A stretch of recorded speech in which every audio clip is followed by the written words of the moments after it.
Bonjour! Des études le prouvent, quand les scientifiques parlent, on ne comprend rien. On a l'impression qu'ils ne sont jamais d'accord entre eux. Les médias aussi ont leur part de responsabilité.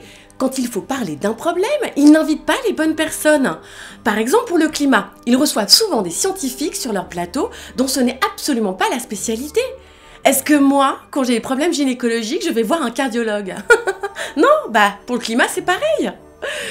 Les journalistes veulent du spectacle pour faire de l'audience et donner l'illusion d'un vrai débat.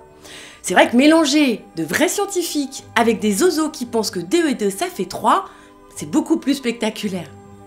Si on veut de la rigueur scientifique et du spectacle, il faudrait faire comme les gladiateurs et mettre tous les scientifiques dans un cirque, regroupés par spécialité.